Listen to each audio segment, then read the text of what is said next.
هاو نیشتمانیانی بەڕێز کەس و کاری سەربەرزی شەهیدان کۆمەڵانی خەڵکی کوردستان لە هەر چوار پارچەکە و تەواوی گەلانی عێراق سڵاوتان لێبێ بە ناوی خانەوادە و تەواوی کەس و کاری سەرۆک مام جەلال مامی خۆشەویستان سوپاسی یەکە بە یەکەتان دەکەین بۆ دەربڕینی خەم و پەژارەتان لە دوای کۆچی مام وەک چۆن لەسەر گۆڕە پیرۆزەکەی سەرۆک مام جەلال ئاماژەم پێدا لێرەش دەیڵێمەوە بۆ خۆتان خۆش بن چونکە ئێمە باش دەزانین کە مام تەنها هی ئێمە نەبوو مام تەنها هی یەکێتی نیشتیمانی کوردستان نەبوو مام تەنها هی کوردستانیش نەبوو بەڵکو مام ڕابەرێک بوو کە دەیتوانی سنووری بنەماڵەکەی حیزبەکەی نەتەوەکەی و وڵاتەکەی ببەزێنێت و ببێتە مڵکی هەمووان تەنها دەربڕینی ئەم هەموو پرسە نامەیە لەلایەن حکوومەتەکانی وڵاتەکانی جیهان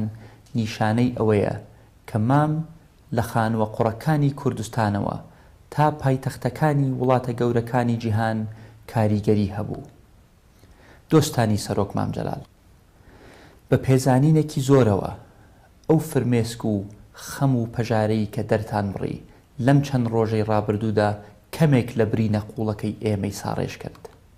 هەر لێرەشەوە دەمانەوێت سوپاسی هەموو ئەو کەس و لایەنانە بکەین کە ئەرکیان کێشا و هەستان بە ڕێخستنی مەراسیم و پرسەکان بۆ مامی خۆیان لە جەنابی کاک مەسعودەوە تا سەرۆکی حکوومەت و هەموو دام و دەستگاکانی حکوومەتی هەرێم بە تایبەت فەرمانگەی پرۆتۆکۆڵی هەرێم و پاسەوانانی شەرەف بۆ بەڕێوەبردنی مەراسیمی پێشوازی لە تەرمی مام جەلالەوە تا لیژنە هاوبەشەکانی مەکتەبی سیاسی یەکێتی نیشتیمانی کوردستان و پارتی دموکراتی کوردستان بۆ ئامادەکردن و بەڕێوەبردنی پرسەکان لە سەرتاپای هەرێمی کوردستان و بەغدا و جیهان.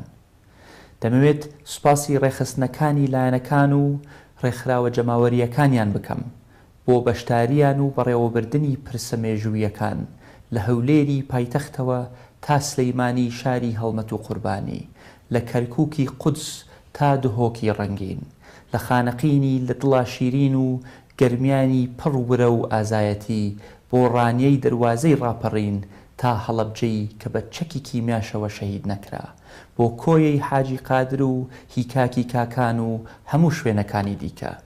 سوپاسی تەواوی کۆمەڵانی خەڵکی کوردستان دەکەین بۆ ماندووبوونیان لە بەشداری پرسەکان. سوپاسی مامۆستایانی ئاینی دەکەین. سوپاسی سەرجەم میدیاکانی کوردستان دەکەین کە گرنگیەکی تەواویان بەم بۆنەیەدا و دەستی ماندووبوونی یەکە بە یەکەی کارمەندەکانیان دەگوشین.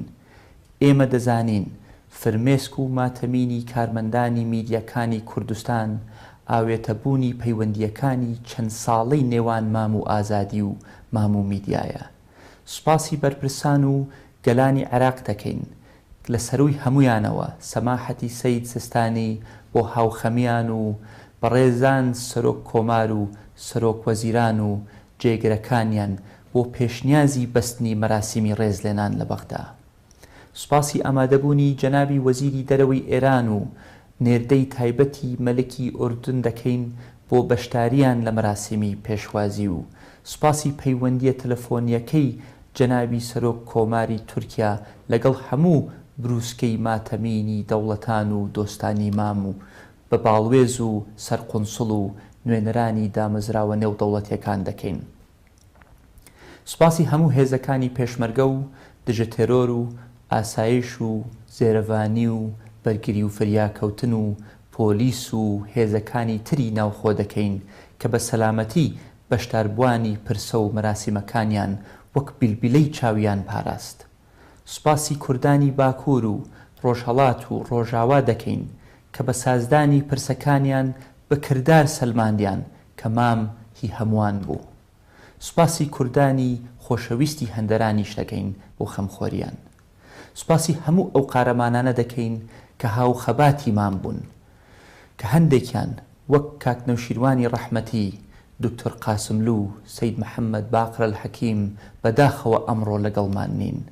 سوپاسی سکرتاریەت و ستاف و دەستەی پاسەوانی و لیواکان و کوڕەکانی ماڵی مام کە هەمیشە بە پێشمەرگەکانی ماڵەوە ناوی دەهێنان. سوپاسیان دەکەین بۆ خزمەتی شەو و ڕۆژی دەیەها ساڵیان. سوپاسی تیمی پزیشکی تایبەتی مام دەکەین کە بۆ نزیکەی 10 ساڵە شەو و ڕۆژ لە خزمەتی بوون، بە تایبەت لەم 5 ساڵی ڕابردوو بە هاوکاری تیمی پزیشکی کۆماری ئیسلامی ئێرانەوە کە بە ئەرکی خۆیان هەستان و ئەوەی پێیان کرا کردیان. لە دڵی ئێمە هەمووتان هەمیشە ئەندامن لە خانەوادەی مام. گەورەترین شانازیە بۆ ئێمە کە بە چاوی خۆمان دوینیمان مام لە ژیانی سەختی شاخ و پێشمەرگایەتیەوە خەباتی گواستەوە بۆ شۆڕشی مەیدان و لە ئەشکەوتەکانی کوردستانەوە گەیشتە کۆشکی ئاشتی و هەڵبژێررا وەک یەکەم سەرۆک کۆماری کوردی لە مێژووی عێراقدا. ڕوونە بۆ هەموو لایەک کە ئەو کەلێنە گەورەی کە لە غیابی مام دروست بوو بە یەک یان دوو کەس پڕ ناکرێتەوە، بەڵکو بە تەبایی و یەکڕیزی گەلەکەمان دەتوانین نەهێڵین دووری مام زۆر بە میلەتەکەمانەوە دیار بێت. ئەرکە لەسەر هەمومان کە ڕێبازە پیرۆزەکەی مامی هەمووان بەرنەدەین. دوور لە سیاسەتی ڕق و کینە خەبات بکەین بۆ یەخستنەوەی ڕیزەکانی گەلەکەمان و تێپەڕاندنی دۆخە نالەبار و نەخوازراوەکان.